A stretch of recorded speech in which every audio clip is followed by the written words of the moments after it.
আজকে দেখাবো Mercedes E230 timing adjust. এর টাইমিং মার্কগুলো কোথায় কোথায় আজকে এই ভিডিওতে দেখাবো।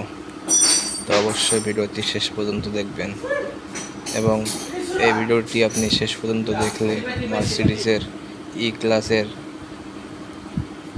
পুরোনো মডেলের টাইমিংগুলো অ্যাডজাস্ট করতে পারবেন। এগুলা খুবই সহজে আপনি অ্যাডজাস্ট করতে পারবেন। তো দেখুন ভিডিওটি শেষ পর্যন্ত। M111 ইঞ্জিন, E230, W202, এগুলো সেম ইঞ্জিনই, টাইমিং সেম। তো দেখতে থাকুন ভিডিওটি শেষ পর্যন্ত।